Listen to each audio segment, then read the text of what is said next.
오늘 말씀 요한복음 15장 1절에서 8절 말씀입니다. 요한복음 15장 1절에서 8절 말씀 우리 한 목소리로 함께 있습니다. 나는 참 포도나무요 내 아버지는 농부라. 무릇 내게 붙어 있어 열매를 맺지 아니하는 가지는 아버지께서 그것을 제거해 버리시고 무릇 열매를 맺는 가지는 더 열매를 맺게 하려 하여 그것을 깨끗하게 하시느니라. 너희는 내가 일러준 말로 이미 깨끗하여졌으니 내 안에 거하라. 나도 너희 안에 거하리라. 가지가 포도나무에 붙어 있지 아니하면 스스로 열매를 맺을 수 없음 같이 너희도 내 안에 있지 아니하면 그러하리라. 나는 포도나무요 너희는 가지라. 그가 내 안에 내가 그 안에 거하면 사람이 열매를 많이 맺나니 나를 떠나서는 너희가 아무것도 할 수 없음이라. 사람이 내 안에 거하지 아니하면 가지처럼 밖에 버려져 마르나니 사람들이 그것을 모아다가 불에 던져 사르느니라. 너희가 내 안에 거하고 내 말이 너희 안에 거하면 무엇이든지 원하는 대로 구하라. 그리하면 이루리라. 너희가 열매를 많이 맺으면 내 아버지께서 영광을 받으실 것이요 너희는 내 제자가 되리라. 아멘. 할렐루야. 우리 즐거운 명절 한가운데 맞이한 주일입니다. 우리 명절 잘 보내고 계신지요? 오늘 이곳에서 예배드리는 분들뿐만 아니라 우리 명절을 보내기 위해서 멀리 가신 우리 교우들, 또 오늘 멀리에서 또 오신 오늘 예배 참여하신 모든 분들, 정말 이 예배에 참여하신 모든 분들에게, 또 영상을 보는 모든 분들에게 주님이 주시는 기쁨과 평화가 오늘 이 주일과 또 명절 가운데에 늘 가득 넘치기를 주님의 이름으로 축복합니다. 우리 함께 로마서 15장 13절 함께 읽어볼게요. 함께 있습니다. 소망의 하나님이 모든 기쁨과 평강을 믿음 안에서 너희에게 충만하게 하사 성령의 능력으로 소망이 넘치게 하시기를 원하노라. 아멘. 소망의 하나님이 원하시는 말씀이 담겨져 있는 구절입니다. 바라기는 추석 명절을 맞이하여서 많은 이들을 또 만나고 또 앞으로 내일도 만나실 텐데 오랜만에 가족들 또 친지들 만났으실 때에 믿음의 가족들 안에서는 전부 주님의 사랑을 자유롭게 표현하면서 또 서로를 사랑하시고, 아직 믿지 않는 가족이 있어서 주님 얘기하기가 좀 꺼려지는 또 불편한 관계 속에 있는 가족들이라면 그래도 내가 주님의 사랑을 대언하는 또 선지자와 같은 또 선교사와 같은 마음으로 이 가문에 이 가정에 보내셨다라는 마음을 가지고 주님의 사랑으로 더욱더 큰 기쁨, 또 더욱더 큰 위로, 또 그렇게 되어서 가족들 향한 배려와 또 사랑이 가득 넘치게 되어지는 또 그런 명절 되어지기를 원합니다.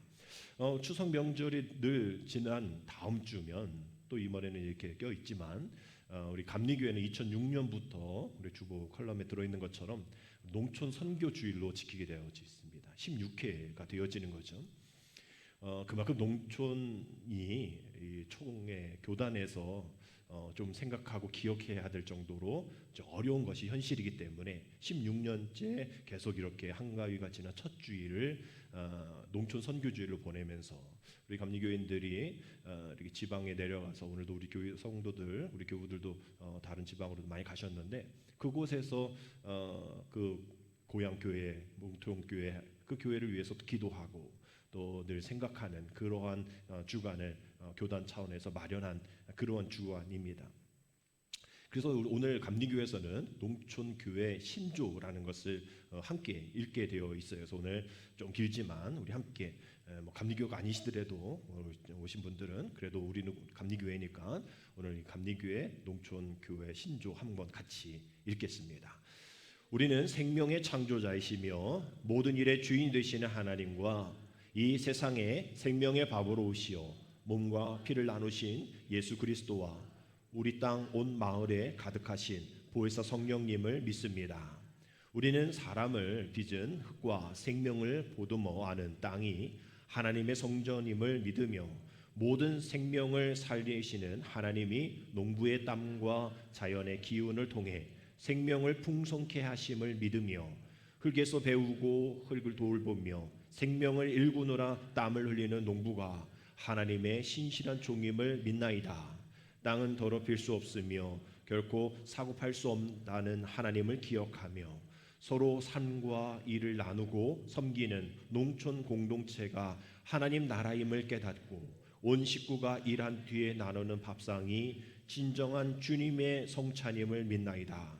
우리는 오늘도 하나님과 함께 논과 밭에서 일하는 가운데 죽임의 기운이 사라지고 생명의 기운이 만물에 깃들어 모든 것을 새롭게 살아나는 영원한 생명, 새 하늘과 새 땅이 눈앞에 활짝 펼쳐짐을 바라보나이다. 아멘. 우리 하나님과 함께 논과 밭에서 일하는 가운데에 농촌교회의 어떤 보다 창의적인 또 농촌 살리기의 어떤 일들을 위해서 오늘 우리 감리교회에서 우리 함께 기도하면서 나아갈 때에 그냥 어떤 뭐 농촌 또 공모형 사업으로 또 농촌교회가 또 뭐 이렇게 좀 재정적으로 안정되어지기를 원하면서 이런저런 사업도 지원도 확대되어지는 그런 일들을 농촌 이렇게 선교부에서 진행을 하고 있고요. 또 여러 단체들은 농민 기본소득 운동을 펼쳐서 농민 가족 한 사람 한 사람당 기본소득 한 30만 원씩을 주자라는 운동도 펼치고 있습니다. 또 농촌교회 실태조사를 10년마다 하게 되어지는데 올해가 아마 하는 해인가 봐요. 그래서 농촌교회가 얼마나 힘들고 어려운지를 좀 파악하는 그러한 주간이 이제 올해가 되어지게 되어 있습니다. 그러나 많은 교회들이 오늘 뭐 농촌 선교주일로 지키지는 않고 있죠. 우리 감리교 안에서 말이죠. 그만큼 관심을 갖고 있지 않는 주간입니다. 그래서 오늘 농촌 선교주일이면서 교회 연합주일이거든요. 그래서 오히려 교회 연합주일로 지키는 그러한 교회들이 많을 겁니다. 그 교회들과 그 농촌과 관계가 없는 그러한 교회들이 많기 때문이죠. 인구 분포를 뭐 여러분들도 잘 아시다시피 수도권에 다 몰려 있죠. 도시권에 다 몰려 있습니다. 몇 해 전 통계청에서 발표를 한 게 있는데 뭐 200몇 행정구역, 시군, 뭐 도 이런 구역에서 가장 교회가 많은 데를 이렇게 통계청이 다 이렇게 수집을 하고 있으니까 발표를 했는데 인천 남동구가 그 구 안에 700여 개가 교회가 있다는 거예요. 전국 평균이 한 200개 정도입니다. 그런데도 그 남동구는 그 인구 밀도가 상위 우리나라 20% 안에 든다고 해요. 그 농촌과 또 도시가 또 같이 이렇게 접목되어 있고 또 철도 지하철이 잘 되어 있고 또 임대료가 또 그렇게 싸다고 합니다. 그러니까 개척하는 목사님들이 부름받아 나서면 어디든지 가오리다 하겠지만 그 어디든지에 포함되어져 있는 인구 분포 또 교통편 싼 임대 뭐 이거 없이 어떻게 개척하겠어요. 강남에서 뭐 임대료 뭐 비싸게 내면서 할 수는 없는 일이니까 남동구에 많이 몰려 있는 겁니다. 700여 교회가 있으니 말이죠. 그러다 보니까 또 이단들도 거기 또 많이 가고 그러다 보니까 또 지역 주민 너무 시끄럽다. 뭐 교통이 너무 그렇다. 막 이렇게 하는 또 불편함을 호소하고 있습니다. 근데 이건 어디까지나 도시 얘기인 거죠. 오늘도 우리 교회 성도님 중에 부모님 뵈러 가신 곳이 군위가 있어요. 군위. 오늘도 영상을 보실 텐데 군위 지역이 우리나라 전국 그 이제 좀 소멸한 도시 1위가 이제 군위거든요. 그래서 이렇게 좀 보니까 군위 마라톤 대회가 계속 이어져 왔는데 이제 뛸 분이 안 계시대. 그래서 걷기로 바꿨다라는 그러한 기사가 있더라고요. 걷기 대회를 할 수밖에 없는 그러한 지역이 우리 지방의 도시인 것이죠. 뭐 군위를 뭐라 할 것 없이 우리 지역 이 정선군도 보면 정선군도 이렇게 보니까 뭐 지역에 또 소멸되어져 있는 그 지역에 우리가 또 껴 있더라고요. 전에는 뭐 70년대 여기 계셨던 분들은 아시잖아요. 한 뭐 이게 탄광 막 이래가지고 사람들이 엄청 많은데 보니까 13만 명이었대요. 이 정선군 사람들이 13만 명. 근데 지금 3만 5천 명이죠. 10만 명이 떠나간 거예요. 그리고 우리 사북지역 뭐 고아는 뭐 비슷하겠지만 이 사북지역 인구가 4,500명 그 정도밖에 안 돼요. 그래서 제 친구들 만나면 야, 니네 아파트 거기보다 니네 동보다 우리가 작다 야 말이지. 뭐 그건 비교가 안 되는 게 여기 뭐 하이원 뭐 이렇게 수영장 하루 오시는 분들이 카지노는 8,000명 그죠? 수영장 7,000명인데 하루 오시는 그 관광객이 우리 지역 사람들보다 많다. 사북 고안 합쳐도 많은 거예요. 우리도 역시 마찬가지. 그런데 좀 다행스러운 게 나라에서 요즘 정성군이 나라에서 돈 받아오는 걸 좀 잘하는 것 같아요. 우리 여기 뒤에도 뭐 SOC 해가지고 뭐 20억 받아서 뭐 310억짜리 3년 안에 뭐 짓는다 하는데 나라에서 이렇게 소멸되어지고 있는 지역 니네들 잘 좀 어떻게 해봐라, 계획서 내봐라 해서 냈더니 이렇게 당첨돼가지고 몇십억, 160억 받았대요. 이게 강원도에서 가장 많이 받았다고 합니다. 잘하고 계신 것 같아요. 그래서 우리 의료 좀 어렵잖아요. 그래서 군립병원도 지금 하나 지려고 하고 있고 또 교육도 하고, 그래서 168억 정도를 이제 이렇게 쓰게 되어져 있어요.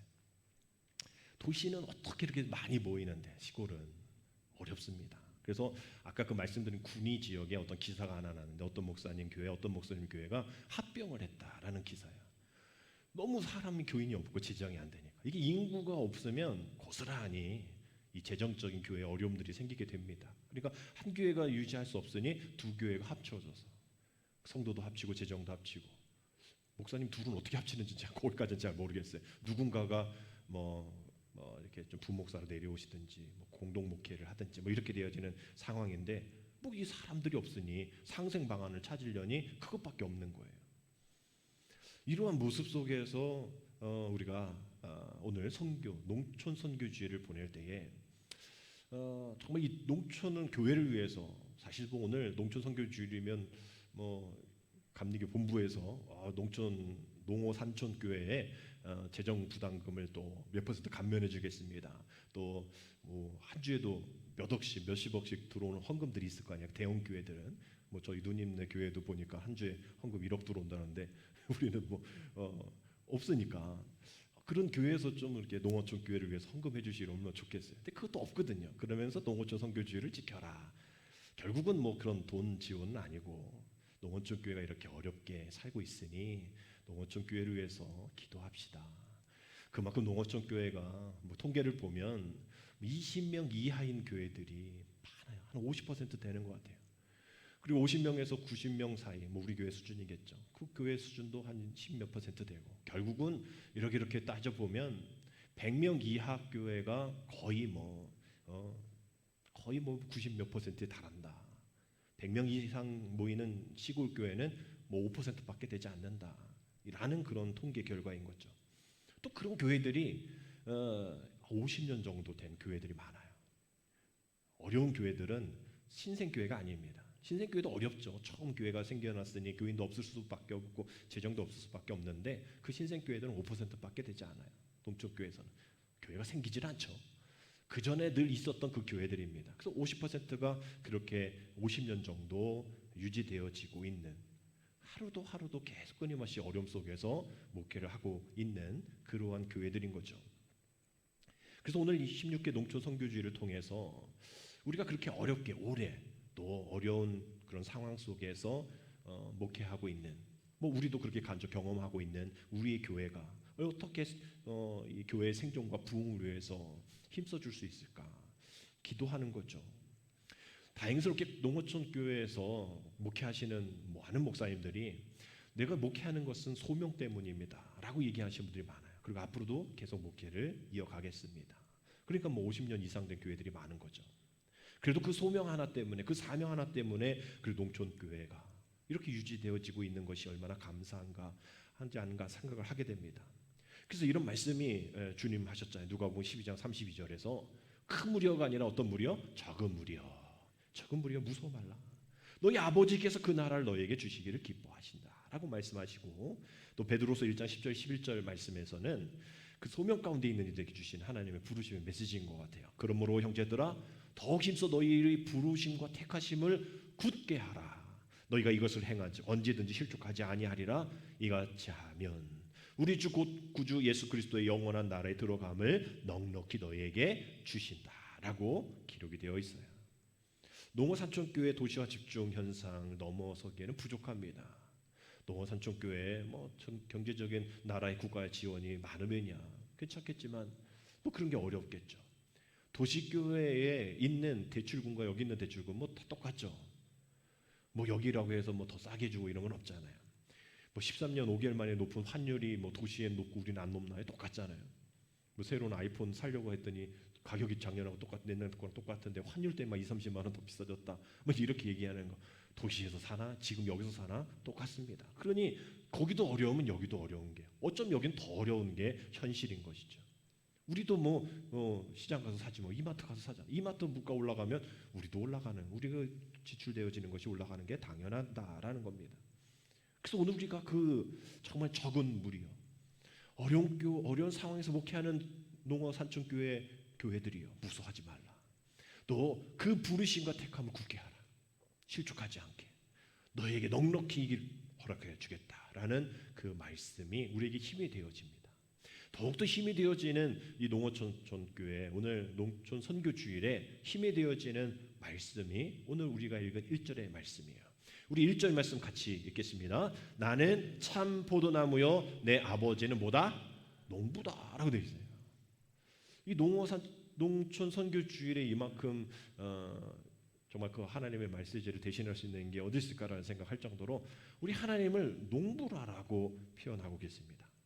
우리 주님은 참 포도나무라 얘기하고 계시고요. 그래서 우리가 전에 우리 교회 감리교 다니신 분들은 그 찬양이 기억나실지 모르겠지만 이런 찬양이 있었어요. 예수님은 생명의 참 포도나무, 아버지는 포도원 농부시니 가지들이 열매를 맺지 않으면, 좀 무섭지만 아낌없이 찍어서 던지시리라. 2절은 포도나무 가지는 우리들이니 살아있는 원줄기 줄기부터 잎도 피고 꽃 피워 열매를 맺자 주렁주렁 쏟아만 포도송이를. 3절입니다. 사랑하는 가지야 내 안에 있어 무엇이나 원하면 이루어지니 씩씩하게 자라서 높이 뻗어서 하늘나라 열매를 많이 맺어라. 많이 열어라 하늘나라 열매를.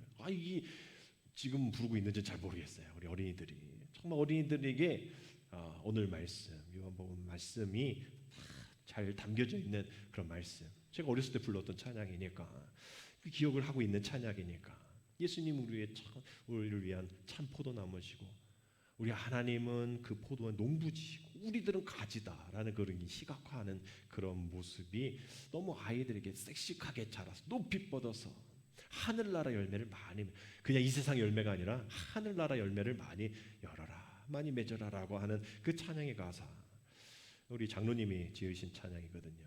이 장로님께서 그 아이들, 최영일 장로님이신데, 최영일 장로님은 그 아이들을 향해서 이 말씀을 더불어서 하는 그 찬양의 가사가 정말 우리 어린 마음에 다시 불릴 때이기를 원합니다.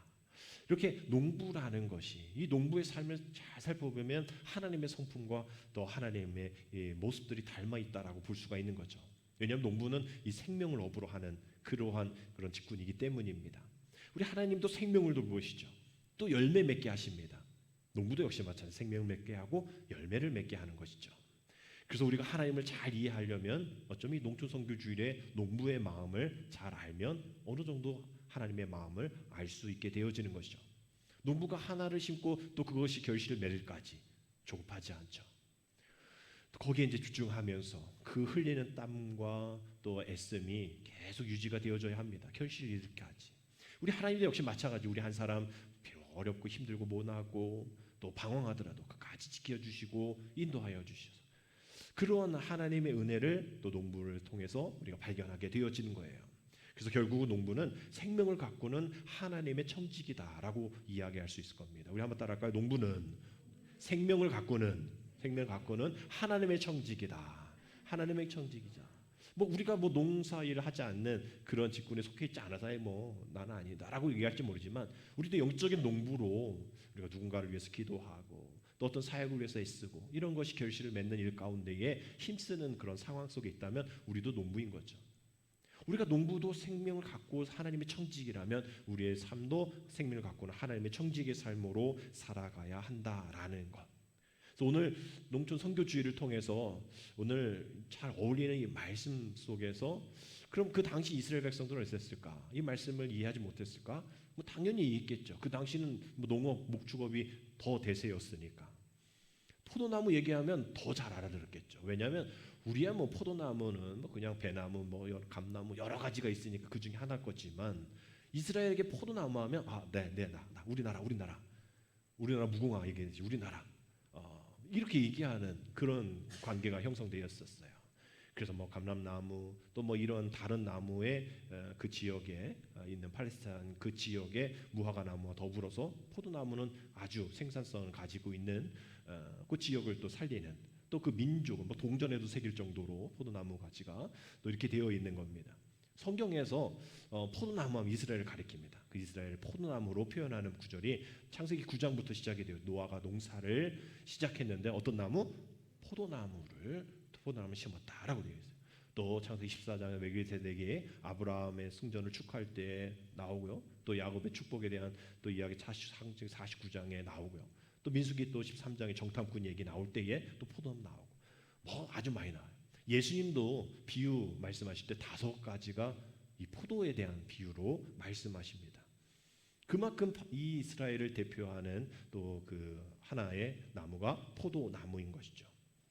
근데 그 호세아 10장 1절에도 이스라엘은 열매 맺는 무성한 포도나무라. 그 열매가 많을수록 제단을 많게 하며 그 땅이 번성할수록 주상을 아름답게 하도다.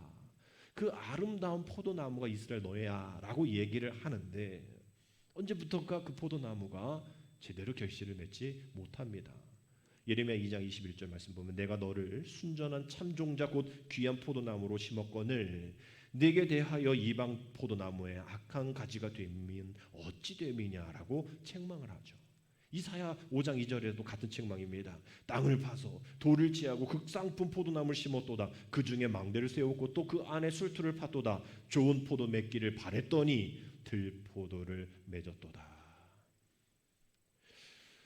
포도원의 농부신 하나님께서 그 포도를 극상품 순전한 참종자인 포도나무를 심고 거기 열매를 기다리셨는데 또 망대도 세웠고 또 술틀도 팔 정도로 정성스럽게 농사를 하셨는데 포도원의 농부신 하나님 보시기에 그 이스라엘이 악한 가지가 되었고 그러한 들포도를 맺었다라고 이야기하는 거예요. 그래서 포도원 농부이신 그 하나님께서 어떻게 하셨는가? 우리 주님이 오늘 말씀하시죠. 2절에 무릇 내게 붙어있어 열매를 맺지 아니하는 저 가지는 아버지께서 그것을 제거해 버리시고 무릇 열매를 맺는 가지는 그 더 열매를 맺게 하려 하여 그것을 깨끗하게 하시느니라. 그 포도의 농부신 하나님께서 하실 2가지 열매 맺지 못하면 잘라내 볼 거고 열매 잘 맺고 있는 애들을 깨끗하게 하실 것이다. 잘라내고 깨끗하게 할 것이다 라고 2가지 말씀하고 계세요. 이거를 막 제거해버리겠다, 뭐 잘라버리겠다니까 그 얘기를 듣는 제자들이 막, 나 잘리면 어떡해? 라고 얘기를 하고 막 두려웠더니까 주님이 그걸 아셔서 3절에 너희는 내가 일러준 말로 이미 깨끗하여졌다. 라고 얘기를 하셔요. 안심하는 거 제자들이. 그 내가 일러준 말이 뭐예요? 말씀이죠. 제자들은 이미 깨끗해진 거예요. 주님이 뭐 이렇게 전지하는 전지과일을 그냥 막 다 자르시는 분은 아니십니다. 마가복음 11장에도 예수님께서 무화과 나무 저주하실 때에 배가 고파가지고 막 저주한 게 아니라 거기 분명히 저주의 이유가 써져 있어요. 가서 봤더니 잎사귀 외에 아무것도 없었다라고 표현되어 있어요. 가서 봤더니 잎사귀 외에 아무것도 분명히 잎사귀 플러스 열매가 있어야 되는데 잎사귀만 무성하고 열매가 없으니 그것을 저주하신 거죠. 이스라엘을 보고 얘기하는 거예요. 잎만 무성하다는 거예요. 선민 사상만 가득하다는 거예요. 열매 없이 말이죠. 주님은 그럴 때 전지과일을 사용하시는 거지 그냥 아무 때나 막 자르시는 게 아니에요.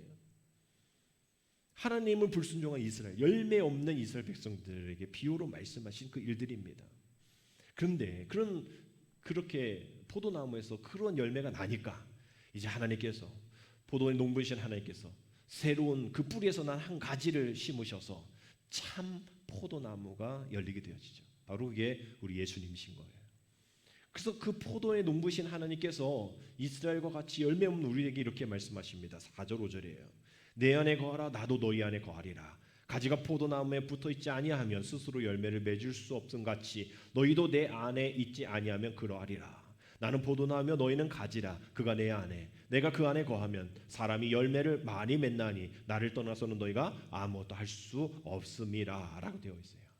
그냥 포도나무가 아니라 그건 이스라엘이니까 들포도나무 열매를 맺는 애들이니까 그가 아니라 참 포도나무신 주님이 그 포도나무의 농부신 하나님께서 우리에게 무엇을 원하고 계시냐면 다른 것 아니에요. 그저 내 안에 거하라 라고 되어 있습니다. 뭐 애쓰고 힘쓰고 뭐 열매 맺기 위해서 아니에요. 그냥 그 안에 거하기만 하면 돼 라고 되어 있는 거예요. 내 안에 거하라라고 있는 그 뒤에 있는 말씀, 우리 4절의 말씀 다시 한번 보면 내 안에 거하라. 그 다음 말씀 뭐예요? 나도 너희 안에 뭐 하리라? 거하리라. 내 안에 거하라. 내가 너를 붙잡아 줄게. 나도 너희 안에 거할 거야. 이 4절에 있는 앞부분 말씀이 아주 중요한 거예요. 다른 방법, 들포도 나무가 열매 맺지 않기 위한 다른 방법 없어. 그저 내 안에 거하면 돼. 근데 나도 너를 붙잡아 줄게. 나도 너희 안에 거할 거야.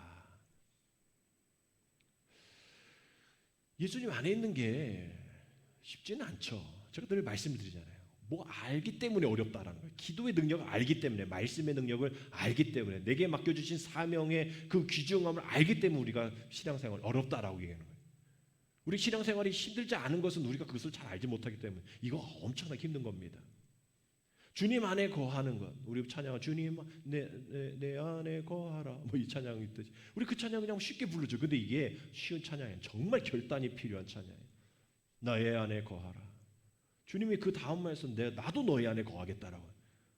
우리 집에 우리 손님이 오시는 게 아니라 우리의 주인이 오시겠다는 거. 불편하겠죠.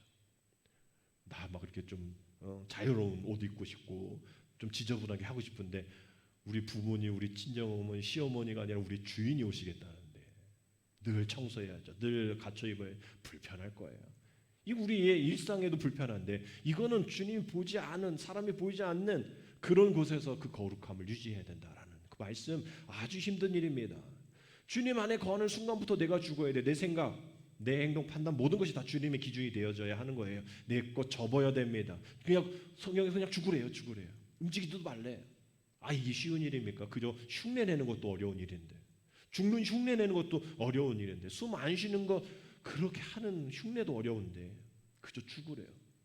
그래야 포도 열매를 맺을 수 있다라고 얘기합니다.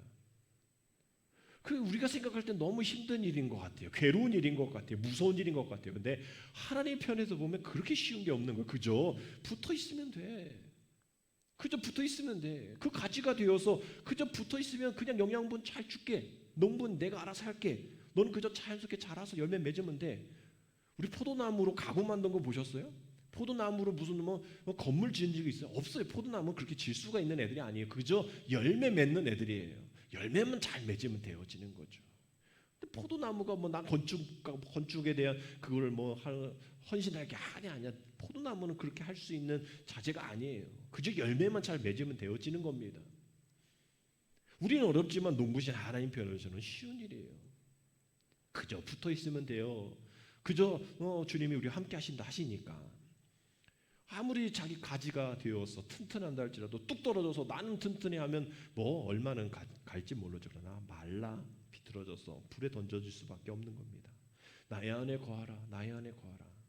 정말 주님의 말씀 안에 관계를 맺으며 살아라 라는 그런 이야기겠죠. 그래야 열매를 맺을 수 있다는 거예요.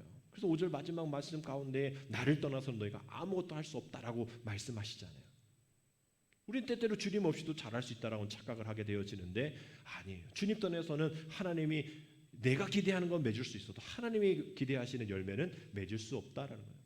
포도나무 열매인데 들포도 열매를 맺을 수 있다라는 거예요. 그래서 결국은 참 포도나무신 예수님과 농부이신 하나님께서 우리에게 원하시고 기대하시는 것은 다른 것이 아니라 열매 맺는 삶이라는 거죠.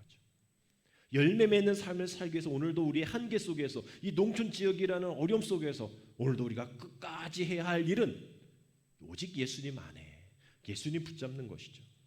이 요한복음이 기록될 당시가 주님 오신 이후 AD 90년이에요. 이미 주님은 30몇 년에 돌아가셨잖아요. 승천하셨잖아요. 그 이후로 60년 이후입니다. 한 세대라고 말씀드릴 수 있겠죠. 주님이 없어요. 주님을 본 사람도 이제 막 다 죽어가고 있어요.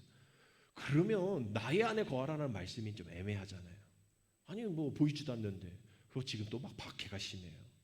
막 이렇게 배교가 심하고 막 떨어져 나가는 애들이 많은 그때에 요한이 생각할 때에 주님 안에 거하는 것이 무엇일까? 결국 7절이죠.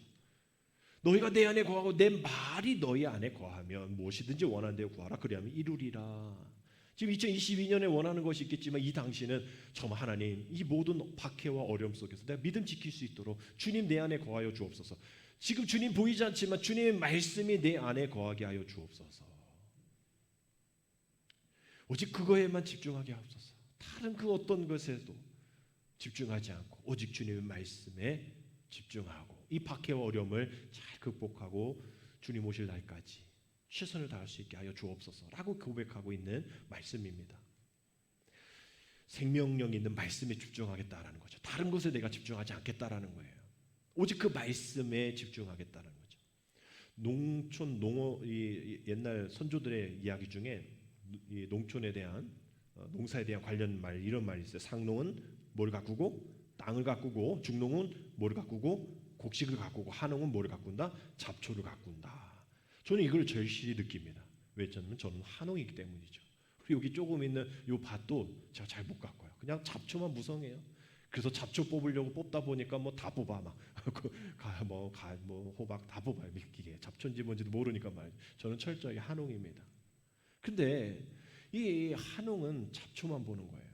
잡초가 풍성하니까 뭐 난 잘 열매 맺 이게 무슨 잡초가 무슨 열매를 맺어요. 농사 잘다 할 수가 없는 거죠. 근데 그렇게 보이는 거예요. 뭔가 잎이 무성하니까. 한농이란 거죠. 근데 중농은 곡식에 집중하는 거예요. 그나마 나를 살리고 우리를 살리는 그 곡식에 집중하고 있는 건 잘한 일인데 그 곡식이 그냥 떨어져 나온다고 그 곡식이 다 자라나는 거 아니잖아요. 중요한 건 어디다? 땅이잖아요. 땅을 잘 가꾸기 위해서 지금 곡식 다 베고 없어도 땅을 일구고 땅을 기름지게 하는 그 애씀이 아니 뭐 열매도 없는데 지금 뭐 씨앗 심은 것도 없는데 그래도 지금 땅이 중요해요 이러면서 막 땅을 가꾸는 그런 농사를 짓는 분이 상농이다라고 얘기를 하는 거예요. 결국은 그 땅이 중요하고 그 생명력이 중요하다는 거죠. 우리가 믿음도 우리 신앙도 인생도 마찬가지인 거죠. 우리가 한옥처럼 쓸데없는 잡초에 신경을 쓰고 풍성한 거에 만족하면서 살면 안 된다. 아무 생명력이 아무것도 얻을 수 없어요. 또 거기에는 우리가 중농처럼 어떤 결과물만 보고 그것만 향해 나아간다면 그건 손에 쥘 때만의 일들이지 그 다음이 없잖아요. 결국 우리가 손에 쥐는 것이 별로 없어도 뭐 제가 뭐 대형교회 아니어도 여러분들이 부자가 아니어도 그렇게 쥐어있는 중농의 어떤 곡식이 없다 할지라도 우리는 그저 우리가 가지고 있는 밭, 우리가 가지고 있는 신앙, 우리가 가지고 있는 인품, 하나님의 성품 이것을 우리가 기름지게 계속 잘 가꾸면 그것이 상농이 되어지는 그런 모습을 우리 선진들이 얘기하고 그걸 우리의 믿음으로 받아들일 수 있다라는 거예요. 그래서 하나님은 어제도 오늘도 우리에게 기대하시는 것은 우리 하나님께서 그러한 농부의 마음으로 우리가 어떤 그 하나님의 청지기의 농부라면 어떤 농부를 원하실까? 상농 같은 그러한 모습을 원하실 때에 8절의 말씀처럼 우리가 같이 읽겠습니다. 너희가 열매를 많이 맺으면 내 아버지께서 영광을 받으실 것이요 너희는 내 제자가 되리라 라고 되어 있어요. 아니 우리 일반 포도나무를 재배하는 그 농장에 포도나무가 아주 극상품이 돼서 아주 뭐 저는 거북을 좋아하는데 또 샤인머스킷도 나오지만 뭐 그렇게 막 고가품의 또 고소득적인 애들이 막 나오면 포도원 지기가 싫어할까요? 그 주인이 싫어할 거예요. 이렇게 많이 늘렸어. 왜 이렇게 많이 돈이 들어와? 싫어할 사 하나도 없을 거예요. 마찬가지로 포도나무 가진 우리가 포도나무이신 주님 안에서 열매를 많이 맺으면 포도원의 주인이신 주님께서 기뻐하시는 건 당연하다는 거죠. 하나님께 영광이 된다는 거예요. 그리고 우리는 예수님의 제자가 된다라고 되어 있어요. 뭐 열매가 있어야 제자가 된다라는 것이 아니라 이건 좀 해석이 바뀌어져야 하는데 제자가 되어 열매가 되어지는 거예요. 제자가 되고 열매가 되어지는 열매가 있으면 제자가 있으면 제자가 되면 열매가 되어지는 이러한 모습 상호 관계가 되어지는 그런 모습을 말씀하고 있는 거예요. 오늘 말씀을 통해서 우리는 예수님 떠나서 아무것도 할 수 없습니다. 겸손히 인정하는 시간이 되어져.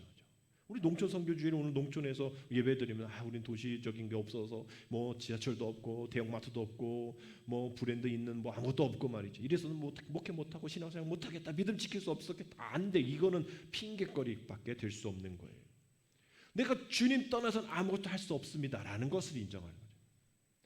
뭐 이런저런 상황이 아니라 예수님 떠나서는 아무것도 할 수 없습니다. 그러니까 도시가 아무리 부흥하고 번성한 교회 할지라도 예수님 떠나 있으면 안 되고 지역 교회, 어려운 교회, 군의같이 소멸되어지는 1순위, 전국 1순위인 교회 그런 교회에서도 예수님만 붙잡고 있으면 그것만으로도 우리 주님이 우리를 보시고 그 열매를 보시고 기뻐하신다 있다라는 말씀입니다.